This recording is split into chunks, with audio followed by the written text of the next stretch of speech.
Order. Shh, David. Order. Alors. Alors. Statements by members. Déclaration de député. The Honourable Member for Montcalm.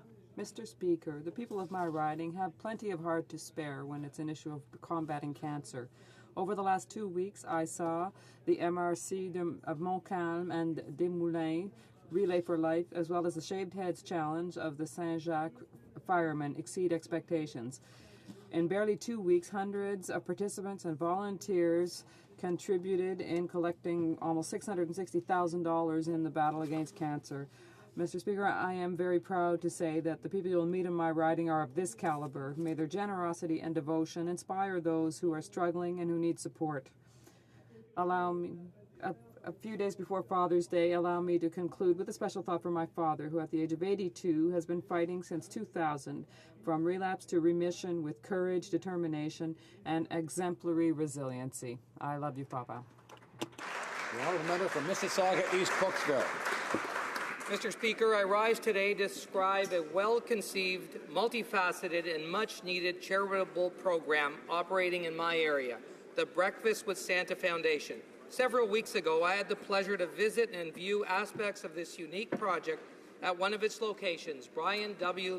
Fleming Public School in my riding of Mississauga East Cooksville. The foundation, established 27 years ago, still headed by its founder, Maria Estevez, does celebrate the Christmas season, as denoted in its name. It serves breakfast at special events to underprivileged families in Peel Region at Christmas and provides daily breakfast in summer months when school-based morning meals are not available. To date, over 94,000 meals have been served to hungry children, and Christmas celebrated with 20,000 people in attempts to fill gaps for those most in need. It was my privilege to have seen the remarkable work of this foundation in action. In the near future, let there be no hungry children in any of our ridings. The Honourable Member for Beauport-Limoilou. Mr. Speaker, I have the pleasure of announcing in this House that the countdown for the Paiement des Étés is happening in my riding. There's a new precedent that I have put in place. The event will happen at the Domaine Maizeret from 11 till 5, with a day that is already full of activities. So this day to celebrate summer, there will be corn on the cob and drinks to be had. And if you like music and water activities, fun, they'll be there too.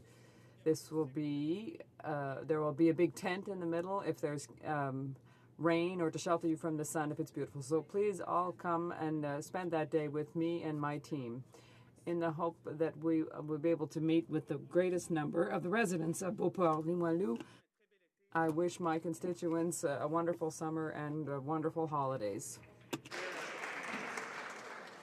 Speaker, I stand before you today to declare how proud I am of my riding of Windsor-Tecumseh and surrounding area of Essex County, as we head into 2 weeks of celebrating the vibrancy of our cultural diversity. Carousel of Nations fully showcases our favorite expressions of culture: food, music, dance, art, and friendship. This year, the Carousel showcases the hospitality of the Caribbean: Filipino, Greek, Polish, Romanian, Hungarian, Bavarian, Serbian, Chinese, Italian, Scottish, and Macedonian villages. Congratulations to all of the volunteers and sponsors involved in making it a success for 41 years. Yes, leading up to the amazing international fireworks that prove Windsor, Detroit is the life pulse of North America, we are immersed in this celebration of our strengths, our differences, and I couldn't be more proud to call this home. Member for Charlottetown. Mr. Speaker, I'm honoured to rise today in the House to recognise LPGA Tour professional and proud Prince Edward Islander Laurie Kane. Laurie will be inducted into the Canadian Golf Hall of Fame later this year. She's a 20-year veteran of the LPGA Tour. She has 4 LPGA wins along with 99 top 10s. Laurie has also won 4 tournaments on the Legends Tour and very proudly represented Canada at the Pan Am Games in Toronto last year. Despite her successful and high-profile career, Laurie never forgot her roots on the island. She founded the Laurie Kane Charity Golf Classic, which has raised over $1 million for local charities. Laurie is a member of the Order of Canada and has twice been named Canadian Female Athlete of the Year. She was inducted into the Prince Edward Island Sports Hall of Fame in 2014. Mr. Speaker, I ask the House to join me in congratulating Laurie Kane on her many achievements, which now include her rightful place in the Canadian Golf Hall of Fame. Honourable Member for King Vaughan. Mr. Speaker, on April the 4th, Canada lost one of its most influential aviation pioneers, George Neal. Mr. Neal learned to fly in Toronto in 1937 and was employed at de Havilland Aircraft until he enlisted in the Royal Canadian Air Force in 1941, where he became flight commander and chief test pilot. In 1946, he rejoined de Havilland and became chief test pilot, flying Canadian iconic aircraft as Beaver, Chipmunk, Otter, and Caribou. He was a winner of Canada's most prestigious aviation award, the Trans-Canada McKee Trophy in 1989, as well as being inducted into the Canadian Aviation Hall of Fame in 1995. In 2015, Mr. Neal was recognized by the Guinness World Records as being the oldest active licensed pilot flying his own aircraft at 96 when he flew his Chipmunk from Brampton to Pearson. I had the opportunity to work at de Havilland Aircraft in flight test when he was Director of Flight Ops, where he was a legend even then. Son heritage restera. His legacy will remain in our hearts and in Canadian history. Speaker, last Saturday, the Stephen Leacock Medal for Humour was presented at a gala reception at Geneva Park near the city of Orillia in my riding. As members may recall, Stephen Leacock is Canada's most famous author of humour. He kept a summer residence in Orillia, the same town that inspired the fictional Mariposa from his famous novel Sunshine Sketches of a Little Town, and is home to this annual tribute to Canadian authors of humour. This year, the Leacock Associates have awarded the Medal for Humour to Nanaimo's Susan Juby for her novel The Republic of Dirt. This is Susan's first Leacock Medal win and her third time being shortlisted for it. I'd like to thank the Leacock Associates and TD Financial Group for recognizing these outstanding contributions to Canadian literature, and I invite all honourable members to join me in congratulating the 2016 winner of the Leacock Medal for Humour, Susan Juby. Way to go, Susan. The Honourable Member for Saint-Léonard Saint-Michel. Mr. Speaker, it is said that those who dare teach must never stop learning. Well, today, I would add that it's he who has been teaching for 50 years in the same place will never stop surprising us. This is the case for Professor Robert P. Coury. In 1966, he began his career as a professor in the law faculty of the University of Sherbrooke. Imagine, in 1966, it's the year where two other phenomena were making their debut, the color television and the Rolling Stones. This civil lawyer, who's world-renowned in the area of health, is universally respected by his students, his colleagues, and as well as every level of the courts that regularly cite his many writings. I invite all of my colleagues to salute the man, the lawyer, the professor, the academic, and also the outstanding career of RPK. The Honourable Member for Fredericton. I congratulate Leroy Washburn and Reverend Bob Jones, who at the Oromocto Rotary Dinner on June 6 were awarded the Paul Harris Fellowship Award in honor of their remarkable service and dedication to their community. A former town councillor and deputy mayor, Leroy served in the New Brunswick legislature from 1974 to 1982. He is an honorary life member of the Royal Canadian Legion and is an institution of the sporting community, having been the face of St. Thomas University Athletics for 30 years, a member of the NB Sports Hall of Fame, and an official at many events, including the Olympics. Bob has been an active member of the Oromocto Rotary Club since receiving a Meritorious Citizens Award. He played a prominent role settling Kosovar refugees in Canada, served as military chaplain in the Middle East, and is a well-known member of the Fredericton Choral Society. I thank Leroy and Bob for their admirable contributions to our community and for their ongoing support to our neighbours and fellow citizens. Merci beaucoup. Good job. Thank you very much. Calgary Nose Hill. Community associations are at the heart of our neighborhoods. This year, the North Haven Community Association will be celebrating its 50th anniversary. At its founding, North Haven was at the northernmost boundaries of Calgary with nothing but fields beyond. Today, it's a thriving inner-city community. I would like to congratulate Jean Togstad, Elise Konoff, and many other board members and volunteers for their devotion to our community. I would also like to thank Ms. Marie Heffernan, an outstanding volunteer of over 40 years, for her hard work. Her inspirational dedication showcases the very best that Calgarians have to offer. This summer, community association volunteers across my riding are working hard to deliver events and programs. So to the volunteers of the community associations in Edgemont, Sandstone, McEwen, Thorncliffe, Greenview, Beddington Heights, Huntington Hills, Hamptons, Hidden Valleys, Northern Hills, including Panorama and Coventry Hills, thank you for all that you do to make our community. The honourable member for Avalon. Mr. Speaker, today I rise to recognise a young woman from my riding who recently represented Canada on the world stage. Natalie Austin of Carbonear travelled to Tokyo, Japan last month to the G7 Craftswomen Symposium as the Canadian representative. Natalie is a local jeweller, and her work is created by reusing materials such as copper pipe and glass enamel to produce one-of-a-kind jewellery. She was nominated by the Newfoundland Labrador Women Entrepreneurs for this prestigious opportunity to showcase her talents. Just recently, I had the opportunity to visit Natalie and see her tremendous products. Natalie has teamed up with 6 other artists to form dozen-odd galleries in Carbonear. Mr. Speaker, I would like to mark Natalie's achievement and passion that led her to this incredible opportunity. We continue to celebrate women entrepreneurs all across Canada, like Natalie, playing an important role in the arts community and economic development across this great country. Thank you. The honourable member for Rivière-des-Mille-Îles.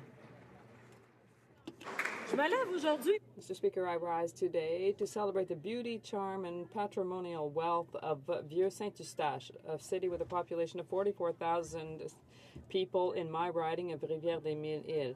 Thanks to its many heritage buildings and many activities organized by the city, its tourism is very diversified. We need only to think of the Manoir Glebensky, built in 1902, or yet the Le Garret Mill, which is just over 250 years old and still functional today. Furthermore, I absolutely want to highlight the contribution of the Canada Summer Jobs Program, which, with the hiring of students, will allow for further stimulation of the historic quarter for the summertime that is fast approaching.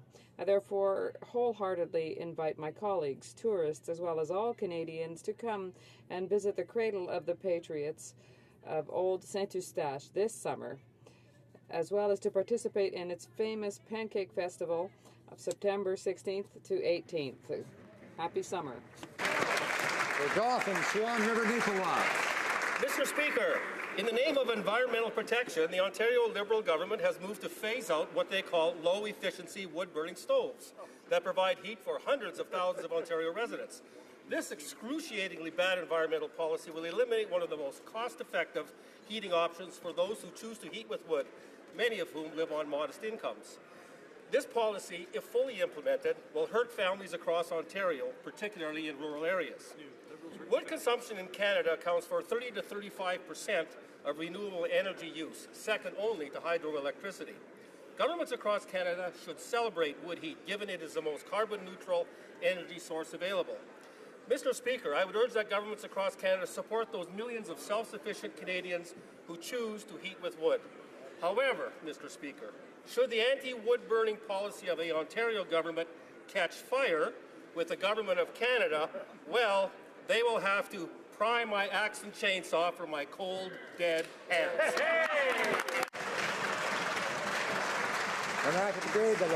The honourable member for Laval-les-Îles. Mr. Speaker, I rise today to talk about a very important issue, traumatic brain injuries, a phenomenon that affects more and more of our young athletes.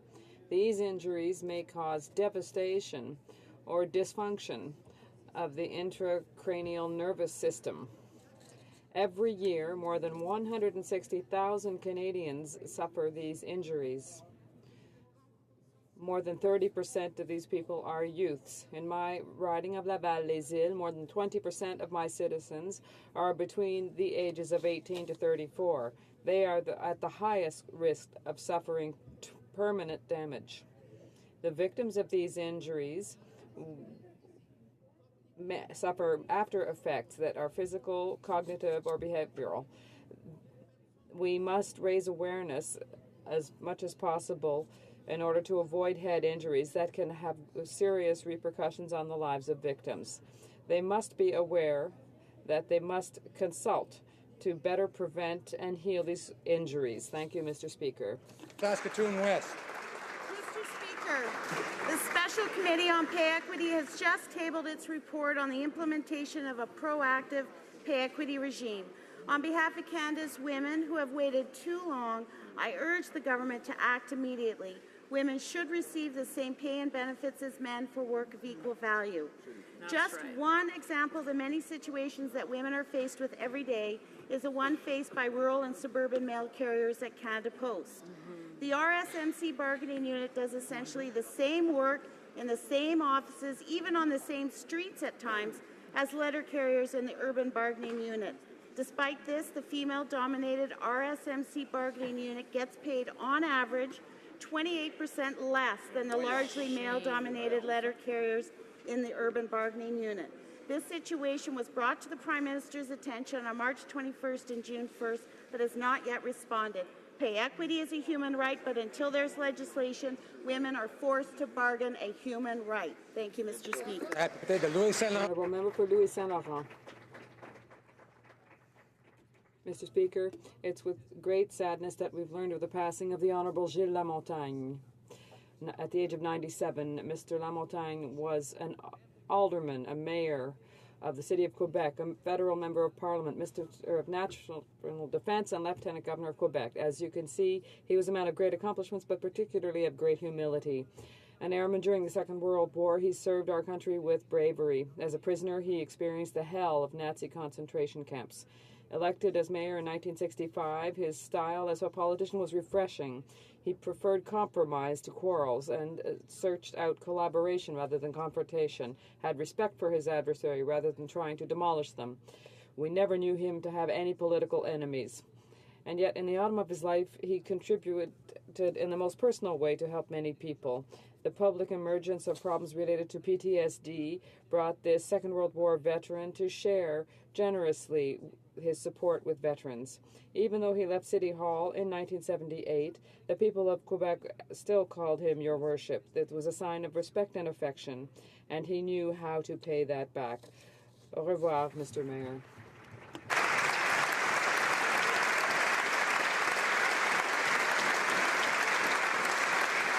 The Honourable Member for Vancouver Quadra. Mr. Speaker, this week more than 250,000 federal public servants at work in every province and territory celebrate National Public Service Week. Public service is a noble calling, a way to make a difference in the lives of millions of Canadians and people all over the world. Nous sommes choyés. We're very fortunate in Canada to be able to count on a public service whose diversity, professionalism, and dedication are the envy of governments around the world. Thanks to their ongoing work, we all benefit from high-quality government programs and services. Supporting those displaced by fires in Fort McMurray or helping Syrian refugees settle into new communities, public servants rise to the occasion and often go far above and beyond. The government has an ambitious, progressive agenda for our fully engaged, capable public service. I salute the good work of Canada's public servants and encourage each member of this House to do the same.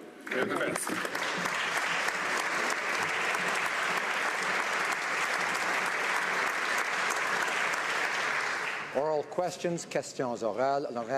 The Honourable Member for Lac-Saint-Jean.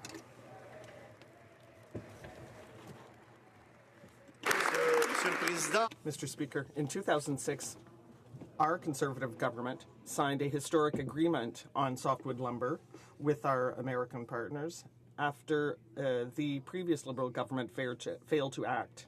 That was signed in 2006, and the expiry date was October 30th, 2015, when this government was already in place. The former Minister of International Trade on this side had already started negotiations, and probably the Prime Minister is waiting for the arrival of President Obama to make a very fancy announcement. Is that what he's waiting for? The Honourable Parliamentary Secretary. Mr. Speaker, I'd like to thank my colleague for his question. Since we have always been clear on this issue. It is a priority for our government. We represent our representatives in the department and others, and in the United States, have been working with their U.S. and Canadian counterparts to find a solution that is fair for everyone. We have ongoing talks with Trade Representative Michael Froman, and we expect a visit from President Obama later this month, and we will continue until that date and even after that to work with all partners. The Honourable Member for Lac-Saint-Jean. Mr. Speaker, yesterday it was the Premier of Quebec who expressed his concerns, and he expects difficult negotiations. He said there has to be a real free trade agreement system with the U.S., and this government must sign an agreement that takes into account the changes that have occurred in forestry regions. We know that President Obama, we know there will be lots of photo ops and selfies with him, but will there finally be an agreement that will be to the benefit of the economy, the forestry economy across this country? The sector needs it. The Honourable Parliamentary Secretary. Mr. Speaker, we are aware of the differences in the forestry system across the country. We are aware of the issues. We want to find sustainable access to the U.S. market, and we will come up with an agreement that is fair and good for Canada. Mr. Speaker, yesterday we witnessed the shameful spectacle of this Liberal government denying the undeniable reality of a genocide happening in our own time against vulnerable religious minorities. The Minister of Foreign Affairs actually led applause to celebrate their vote against this genocide recognition. But, Mr. Speaker, they say they need some group of lawyers to make a determination about this when the organization responsible, the so-called Islamic State, admits it is committing genocide, that it is seeking to eliminate what they call apostates, Shia and Yazidi, and to enslave so-called infidels like Christians. Why are they contesting? The Honourable Minister of Foreign Affairs.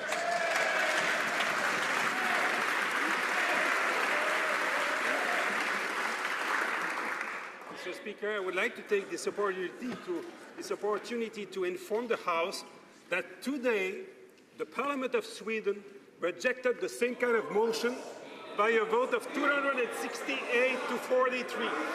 Mr. Speaker, facing the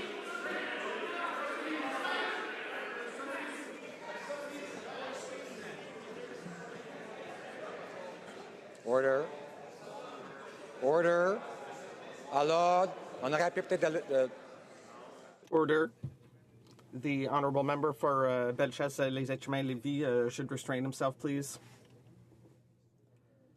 The Honourable, I'd like to hear from the Honourable Minister of Foreign Affairs. It's good to see, Mr. Speaker, that there are responsible parliaments that want the assessment of genocide to be done properly by an independent court. I am proud of the House of Commons and the vote we have done yesterday. Very proud, Mr. Speaker. Member for Calgary Midnapore. Mr. Speaker, Canada used to be a moral leader. Now we're following Sweden. Mr. Speaker, the European Union Parliament said that, quotes, ISIS is committing genocide. The American Congress unanimously said that, quotes, all governments should call ISIL atrocities genocide. The UK Parliament unanimously recognized that, quotes, genocide is being perpetuated. Mr. Speaker, why is he denying the genocide that ISIS itself admits it is committing?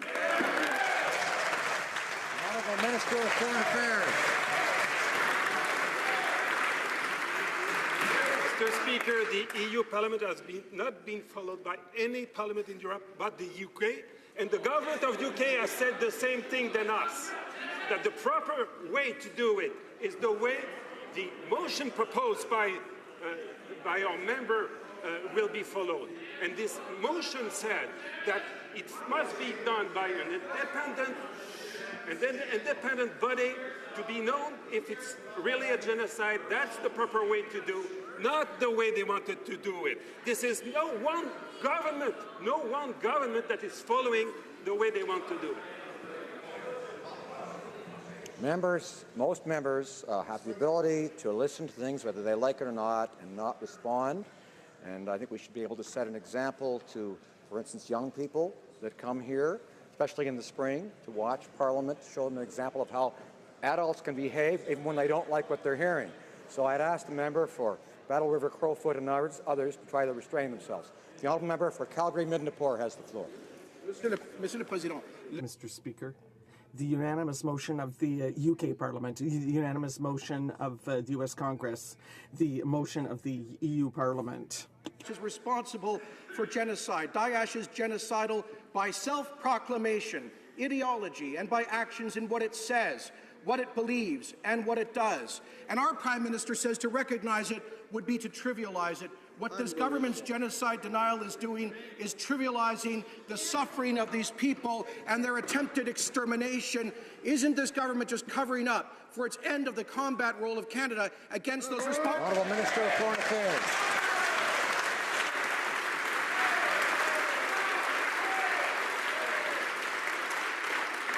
Mr. Speaker, you want to hear a responsible motion on this issue? I will read to you the one of our member, the member of Ville-Marie.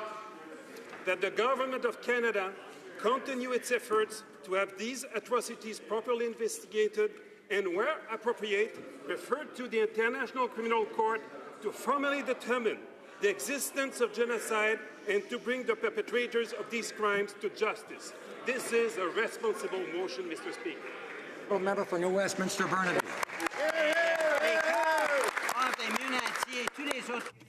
Mr. Speaker, the gap between the wealthiest Canadians and everyone else and the rampant use of tax havens is widening this gap.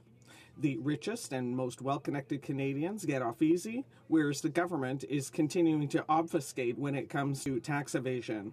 We now learn that there is a significant delay in the court case between KPMG, which was approved by the CRA. So why is the minister refusing to stand up for taxpayers when it comes to tax fairness? The Honourable Minister of National Revenue. Mr. Speaker, the CRA is continuing to investigate the taxpayers identified in KPMG schemes, and they will be appropriately prosecuted. No one can shirk their obligations, and sometimes there are delays in these court cases while they are awaiting evidence. The CRA is doing everything it can to meet the timelines. This government has promised to preserve the integrity of the tax system, and I can say that we are closing in. Unlike Liberals, New Democrats and most Canadians believe even the wealthy and well-connected should pay their fair share of taxes, Mr. Speaker. Just last week, a federal court judge reprimanded the Liberals for delays and foot-dragging on a case of KPMG-linked offshore tax cheats. Now, tax havens rob Canadians of resources to pay for the services we need, and they make growing inequality even worse.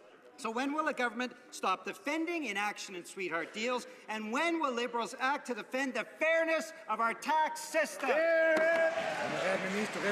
Honourable Minister of National Revenue. Mr. Speaker, the CRA is currently before the courts to obtain the list of people who participated in the KPMG schemes. The 2016 budget gives the means to the CRA to combat tax evasion and tax avoidance. That is my priority as Minister of National Revenue, and it is the priority of our government. All Canadians must meet their obligations, and we work in that regard. The Honourable Member for Laurier-Sainte-Marie. New, very troubling allegations today surrounding the treatment of detainees in Afghanistan. Let me quote the Prime Minister from 2009 when he spoke on this issue, and he said, quote, "We need to get at the truth. The international reputation of Canada and our military is at stake." Well, does the Prime Minister still believe this, and will he call a full, independent public inquiry? Honourable Minister of National Defence. Mr. Speaker, our government and we take our obligation for human rights in accordance with Canadian and international law very seriously. There has been a number of investigations and inquiries done. Many future allegations we will take very seriously, and yes, we in the Canadian Armed Forces and our government will be doing our utmost, making sure that human rights are always at the forefront of what we do. Thank you. Honourable Member for Laurier-Sainte-Marie. Mr. Speaker, the question was not only about human rights. The question was about independent public inquiry. The very day where we learned that Canada is the #2 arms dealer to the Middle East, to countries like Saudi Arabia and others, the matter of the Afghan detainees is making news again with new allegations from the military police officers themselves. Mr. Speaker, the government must act. Will the Prime Minister commit to launching an independent public inquiry on the treatment of Afghan detainees? National Defense. Mr. Speaker, I was just made aware of the article where the allegations were made. We take this very seriously. Our government, as I stated, committed to upholding our Canadian and international law obligations. My officials will be looking into these allegations, any allegations that are made, and we have a number of institutions in the Canadian Armed Forces, independent, who have the ability to look into these matters. Thank you. Member for Selkirk, Interlake, Eastman. Mr. Speaker, yesterday documents tabled in this House confirm what we've been saying all along. The Liberals' capability gap for our CF-18s is imaginary. The Defence Minister reported that the Liberals have yet to determine when any of our CF-18s will need to be retired. The Minister himself has said the CF-18s will be extended to 2025. Will the Defence Minister tell the Prime Minister to put aside his ill-advised campaign promise and hold an open and fair competition? National Defense. Mr. Speaker, our government is committed to replacing our fighters. Because of the mismanagement of this file by the previous government, that's why we're in this state. And yes, there is a capability gap, but we'll be working towards making sure that we have all the right information and making sure that we have the right fighter for the Canadian Armed Forces. Thank you. Member for Selkirk, Interlake, Eastman. Well, again, Mr. Speaker, the only capability gap is on the Liberal bench. Yeah. Mr. Speaker, Conservatives wisely budgeted $400 million to extend the life of our CF-18s. Last month, the commander of the Royal Canadian Air Force testified that our fighter jets will fly until 2025. Documents tabled yesterday by the minister's representatives confirm that not one CF-18 has been assigned a retirement date. Will the Defence Minister finally admit that his imaginary capability gap is a complete fabrication? Minister of National Defence. Mr. Speaker, as I stated, taking advice from the previous government, given the fact that they mismanaged this file from the beginning, when they should have replaced our fighters a long time ago, we wouldn't have been in this situation. Right now, we are extending our CF-18s. 26 have gone through the process. A lot more work that needs to be done, but we wouldn't be here if we replaced the fighters 10 years ago. Honourable Member for Charlebourg-Saint-Charles. Mr. Speaker, according to the information provided to the House by the Minister of National Defence, we still don't know when our CF-18s will need to be retired. That's another proof. That's more evidence that the Liberals have created their capacity gap. It's imaginary. The only capacity gap is on the Liberal bench. In light of the official information that the government has provided, will the government hold an open and fair competition to replace our CF-18s? Mr. Speaker, as I stated, the CF-18 should have been retired a long time ago. They should have been replaced. So we didn't have to extend and spend all this money in extending the life so that our men and women in the Air Force could have the right aircraft for the needs. But we're in this situation. There is a capability gap, and our government is working towards in replacing them as quickly as possible. Thank you. The Honourable Member for Charlebourg-Saint-Charles. Mr. Speaker, the information in question was tabled in this House by National Defence at the request of my colleague from Selkirk, Interlake, Eastman, and the documents tabled tell a very different story than what the Liberals would have us believe. National Defence does not know when our CF-18s will have to be retired. There's no capacity gap. It's a Liberal fabrication. So now that we know that we have time to hold an open competition, will the Liberals commit to doing so? Mr. Speaker, as I say, 26 aircraft have been extended. We are trying to extend all the aircraft up to 2025. There is a capability gap that does exist. I'm happy to talk to some of the members privately on this with the declassified reasons behind that. However, we are committed to replacing the fighters, and we need to replace them now. Thank you. Member for York Simcoe. It's a proud tradition to issue commemorative medals on important anniversaries of Canada. This started in 1867 when each Father of Confederation was among the many citizens receiving a medal. It happened again on the Diamond Anniversary. The 1967 centennial and the 125th anniversary recognized accomplished Canadians, but this Liberal government jumps at every chance to kill a proud tradition. Apparently, there will not be a medal to commemorate the 150th anniversary of Confederation. Why not acknowledge, worthy Canadians, why this ongoing Liberal war on history and tradition? The Honourable Minister of Canadian Heritage. Colleague about the fact that Canada 150 will be a great year, and we will celebrate, of course, history. I just also wanted to make sure that we have a positive message. This will be the 150th anniversary of our Confederation. We have community and signature projects throughout the country and in every riding, and we want to recognize local leadership, and we want to engage Canadians, and that's exactly what we'll be doing. Thank you. Member for York Simcoe. The 1867 Confederation Medal is described as the first honour of the Dominion. The criteria? Awarded for service or merit, open to anyone. How Canadian? The Centennial Medal was for having provided valuable service to Canada, the Canada 125 Medal to those who made a significant contribution to their fellow citizens, to their community, or to Canada. What is it about the 150th anniversary of Confederation that makes it the time to stop honouring Canadians who care about their country and community? Why this Liberal war on history? Minister of Canadian Heritage. Thank you, Mr. President. Throughout the country, we know we have amazing Canadians and we think also that we shouldn't only be taking a top-down approach, but also a bottom-up approach. And that's why we will make sure to have amazing ambassadors that from Nobel Peace Prizes and Nobel Physics Prizes to great artists, but also local leaders from throughout the country. So I want to reassure my colleague that, of course, that idea... Member for Essex.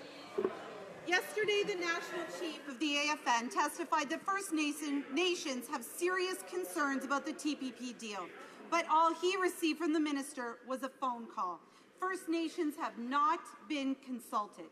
Mr. Speaker, Liberals have promised to implement the UN Declaration of Rights of Indigenous Peoples, which means prior and informed consent from Indigenous peoples on all decisions that affect them. So why are Liberals moving ahead with the damaging TPP without meaningful consultations with Indigenous peoples in Canada? Parliament Secretary and Minister of International Trade.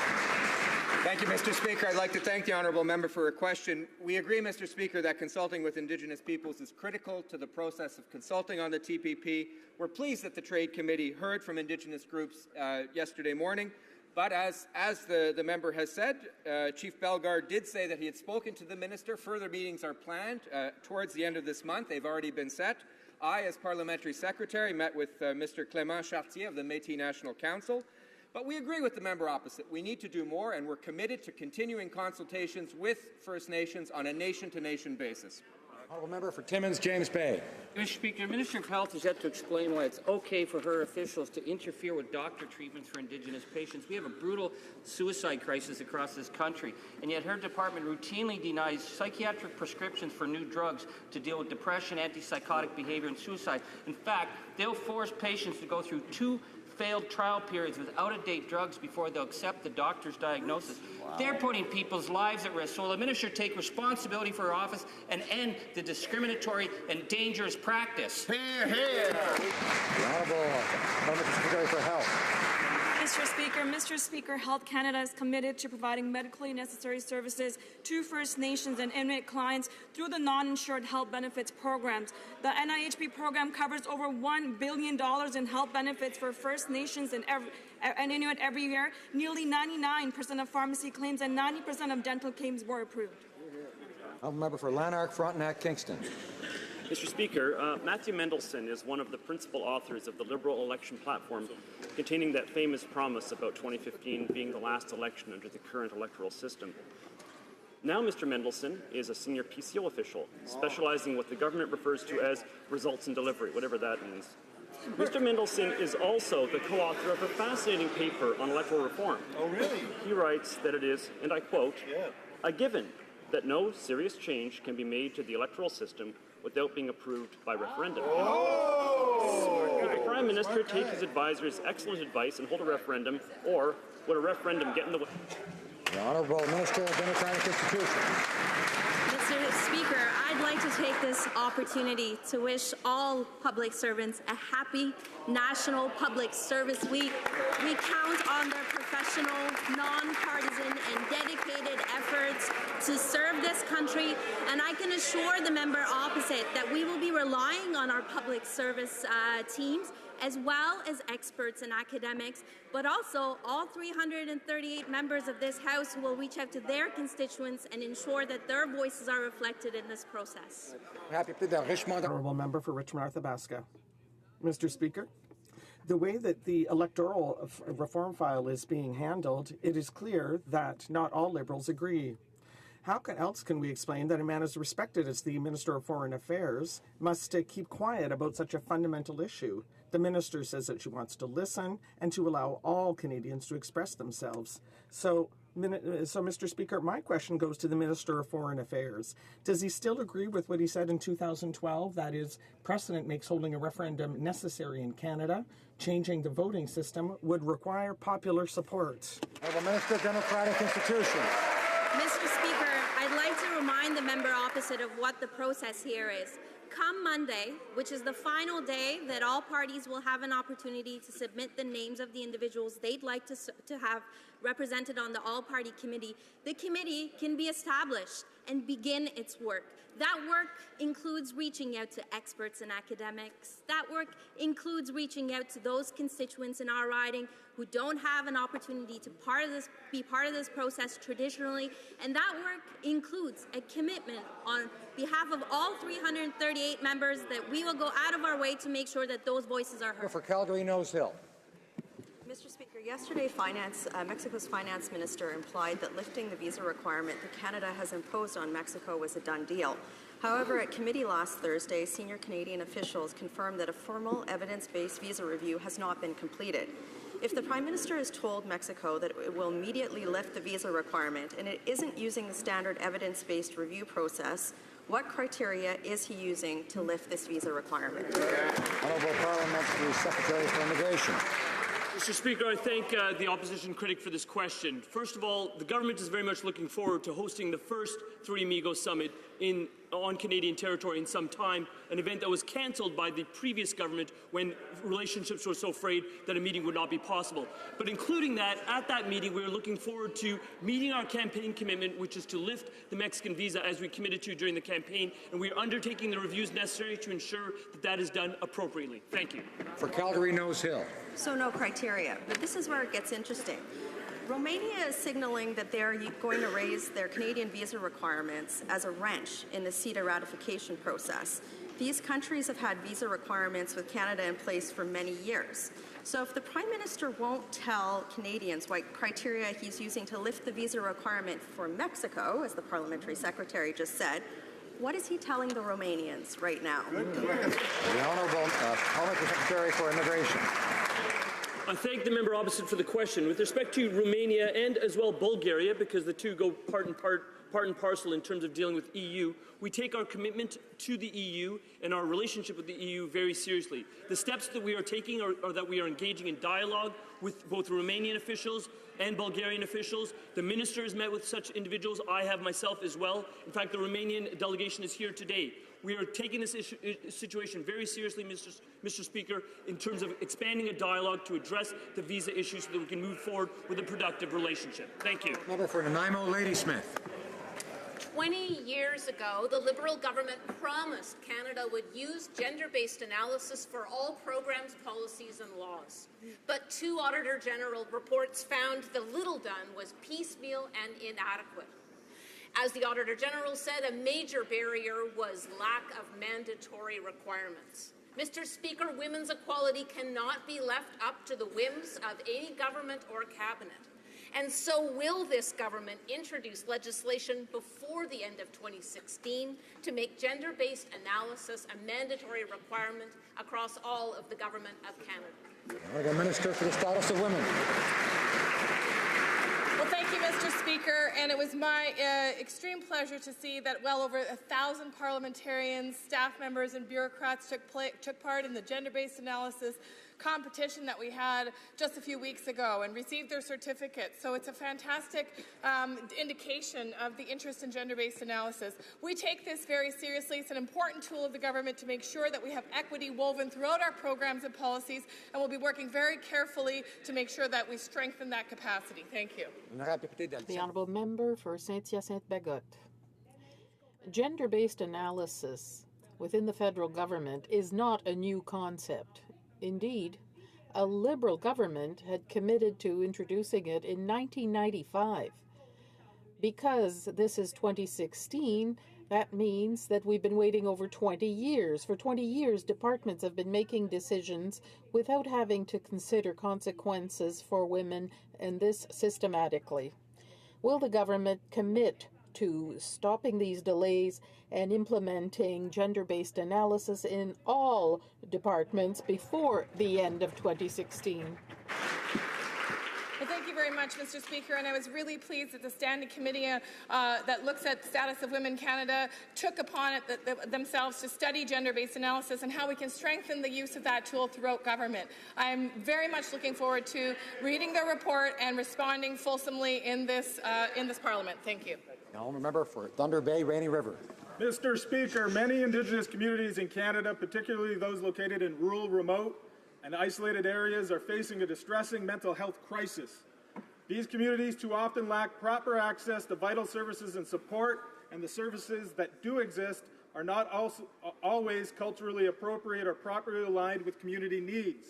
Can the Minister of Health please inform this House on the steps the government is taking to help address this tragic and unacceptable state of affairs? Parliamentary Secretary to the Minister of Health. Mr. Speaker, I want to thank the honourable member for Thunder Bay Rainy River for his question and for his hard work and dedication. Building on our investment of $8.4 billion in Budget 2016, the Prime Minister announced new funding this week of approximately $69 million in immediate and targeted mental wellness support.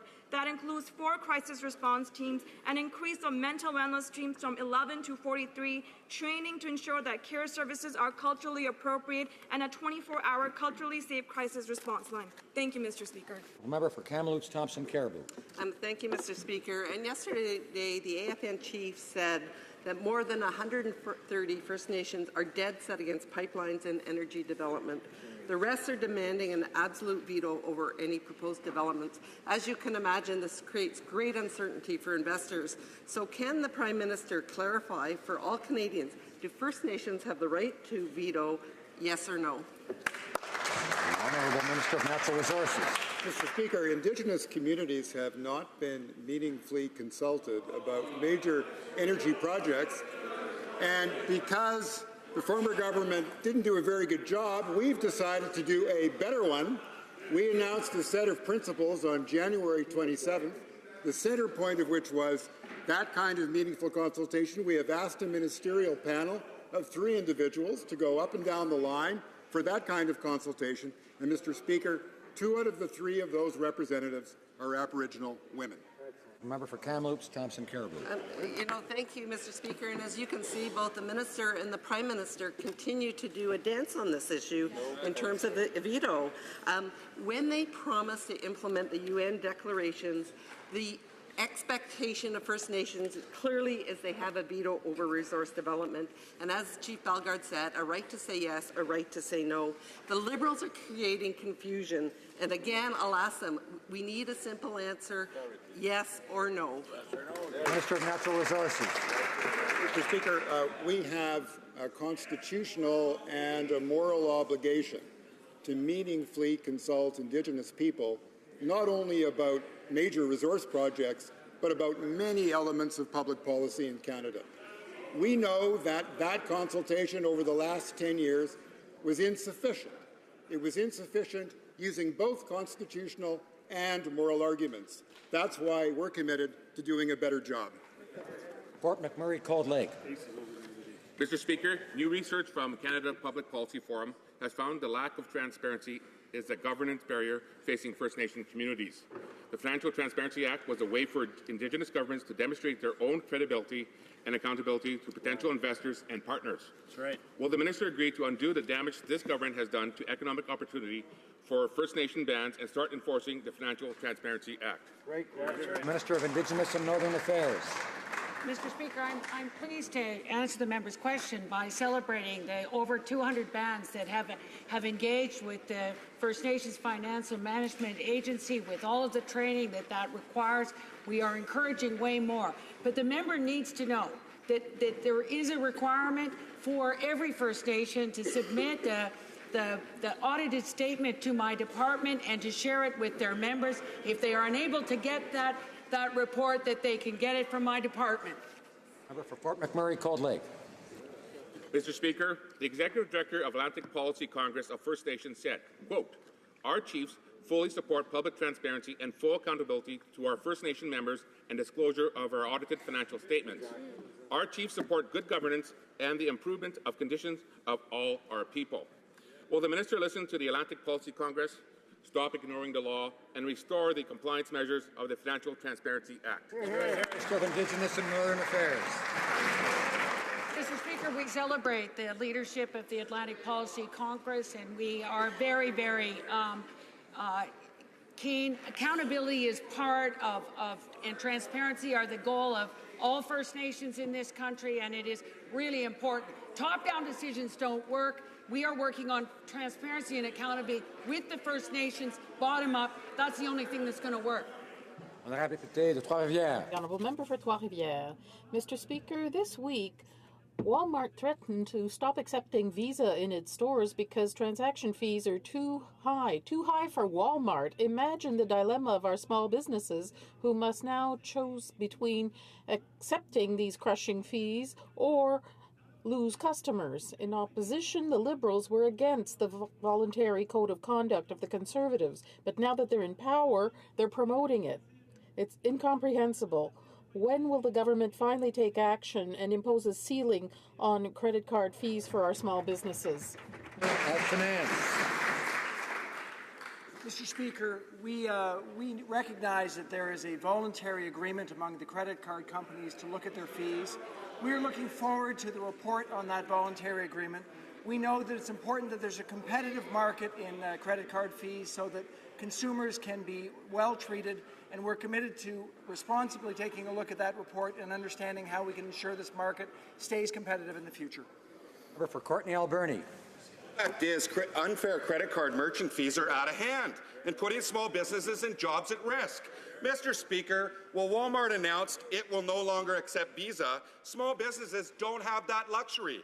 They're left at the mercy of credit card companies and a voluntary code that has failed to protect consumers or small businesses. In opposition, Liberals demanded long overdue action. So why hasn't this Liberal government brought in legislation to stop these unfair fees that are gouging Canadian businesses?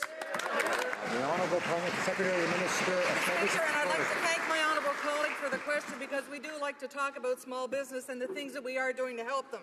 Small business owners and operators tell us that they want and need a robust economy, and we're making investments to ensure that we support that growth. They want consumers, so we've given them the middle tax class cut, the Canadian Child Benefit, the investments in infrastructure, in broadband, in tourism marketing, in incubators and accelerators. The list goes on. All of it, Mr. Speaker, definitely all of it, supports small business and those in that. Thank you.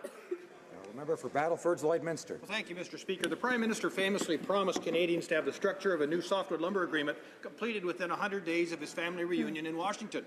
While we were in government, we negotiated an extension to the softwood lumber agreement during a U.S. election year. The member from Abbotsford got the job done with President Obama under the same circumstances we see in the U.S. today. What is the Prime Minister's excuse for failing Canada's forestry workers and putting thousands of good-paying jobs at risk? Honourable Parliamentary Secretary for International Trade. Mr. Speaker, I thank the honourable member for his question as well as his work on the Trade Committee.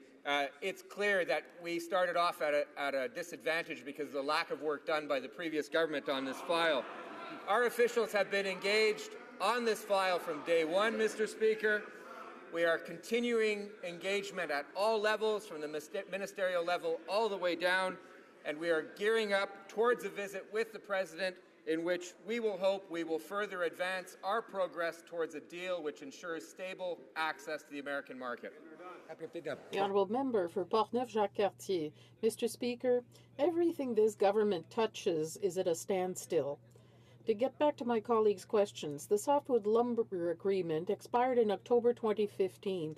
The renewal of this agreement between Canada and the U.S. would allow the forestry industry to put people back to work in our regions. We have to provide more security to this sector that represents over $20 billion for the Canadian economy. All regions are affected by the inaction of the government. What's the problem, Mr. Speaker? When will the minister settle this and support our regions? The Honourable Parliamentary Secretary. On the contrary, Mr. Speaker, we're very active on this file. We understand what's at stake. We understand the fact that the issues are different in every region of the country. Despite the fact that this is a complex file, we're working very hard. We're progressing on this, and we are working with our counterparts in the provinces, as well as our American counterparts, to come up with an agreement that ensures stable access to the American market. Speaker, the Liberals like to brag about their so-called great relationship with Barack Obama, but the Prime Minister has been able to accomplish absolutely nothing for Canadian natural resources jobs. He didn't have the courage to bring out Keystone XL, and nothing is happening on softwood lumber. On June 29th, will the Prime Minister stand up for 200,000 jobs in Canada? Will he stand up to the United States? And will he get something accomplished on June 29th on the softwood lumber deal? Parliamentary Secretary. Mr. Speaker, I thank the honourable member for her question. We are leaving no stone unturned, Mr. Speaker, in our quest to get a fair and equitable deal that ensures Canadian access to the American softwood lumber market. We're working at all levels, through all contacts, ministerial, all the way down through the ministries, to work. We're consulting our partners within the Canadian industry across the country, and Mr. Speaker, we will get a good deal done. Member for Mississauga Lakeshore. Mr. Speaker, more than 800,000 Canadians live with a visual impairment, and around 3 million Canadians are print disabled. And yet, Mr. Speaker, very few published books are ever made available in an accessible format, such as an audiobook or a Braille conversion. Could the Minister of Sport and Persons with Disabilities inform this House on steps the government is taking to eliminate these types of obstacles? Minister. Mr. Speaker, I'd like to thank my honourable colleague from Mississauga Lakeshore for his question.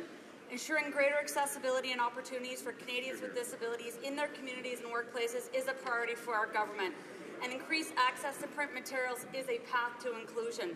Earlier this week, I was proud to announce $2 million in funding this year to the Canadian National Institute for the Blind to support its production of alternate format published materials for people with print disabilities. This funding will increase the number of titles available by at least 1,300 titles. Our government will continue to work with the CNIB and other organizations to eliminate barriers and increase inclusion. Thank you. For St. Albert, Edmonton.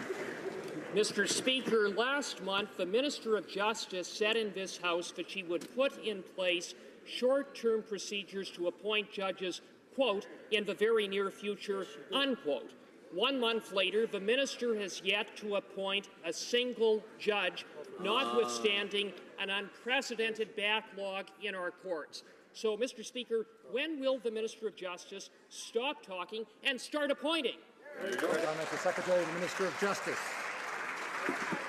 Thank you very much, Mr. Speaker, and I'd like to thank my colleague for his excellent work on the Justice Committee and his advocacy on this issue. We are well aware of the pressing vacancies within the ranks of the judiciary across this country, and in particular in the province of Alberta. What I can say to the honourable member is that the Minister of Justice has been hard at work at this file, and he can expect some news very soon. Member for Windsor West. Canada's out-of-date privacy laws are failing Canadians. 2 recent privacy breaches shine a spotlight on the risk to Canadians. The University of Calgary paid $20,000 to buy back students' and faculty members' personal data after it was hacked. And we learned BlackBerry routinely shares customer information with no warrant and with no notifying those affected, including going overseas. Our privacy laws are not up to these challenges. When will the Liberal government stop putting privacy to risk and update Canada's weak privacy laws? Honourable Minister of Public Safety. Mr. Speaker, privacy in this country is governed by not only statute but by very strict approaches in the court system, including the Federal Court of Canada. The applications that are made by police authorities need to be proportionate.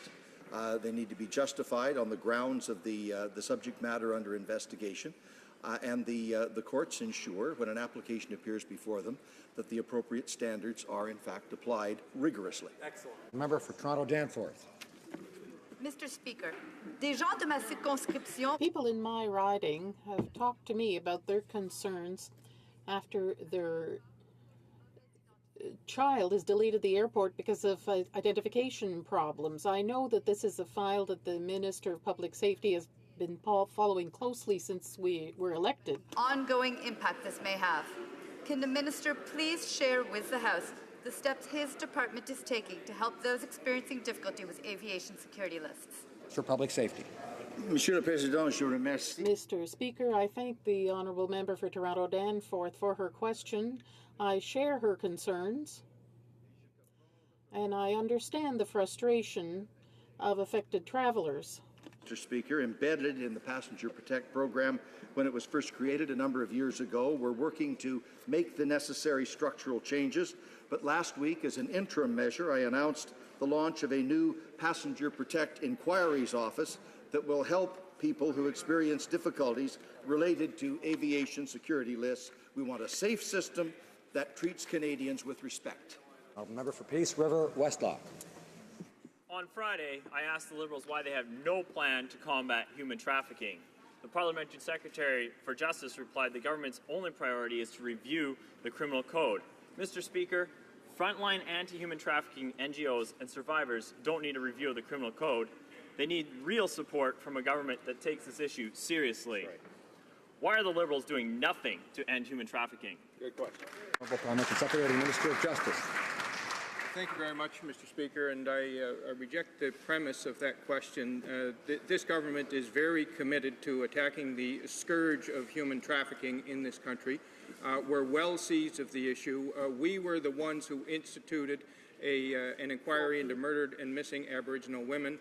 We are also going to be reviewing in detail the provisions of Bill C-36, the flawed piece of legislation that was brought in by the previous government.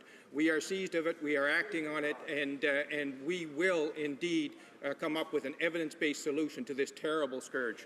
Honourable Member for Saanich, Gulf Islands. Thank you, Mr. Speaker. The transportation of liquefied natural gas poses very specific and different risks from any other substance. In countries around the world, there are regulations that deal with this threat, that have exclusion zones around tankers. As we have the British Columbia government pushing for LNG, we desperately need regulations to ensure the safety of transport. I ask the Honourable Minister for Transportation where that matter stands within his department, when we can see exclusion zones. Well, Minister of Transport. I thank the member from Saanich Gulf Islands for her excellent question. Canada, as a member of the International Maritime Organization, complies with safety standards for internationally operated vessels, including LNG tankers that may operate in Canadian waters. This includes IMO's International Code for the construction of ships carrying liquefied gases in bulk. We further enforce international requirements on foreign vessels operating in Canada through the Port State Control Program. Thank you, Mr. Speaker.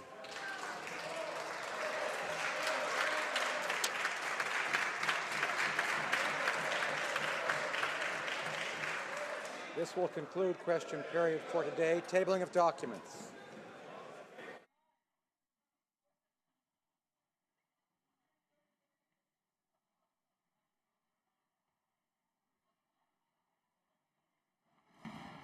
A member for Calgary Midnapore is rising on a point of order. Mr. Speaker, during question period, I made reference to motions adopted by the Parliament of the European Union, the Congress of the United States, and the Westminster Parliament in which each one of these legislatures recognized the reality of the genocide being committed by Daesh in the Middle East. I would therefore seek a unanimous consent of the House to table these motions. Does the member have unanimous consent? No, there is no consent. Tabling of documents.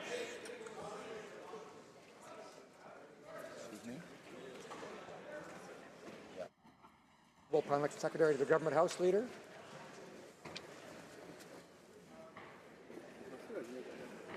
Just a second.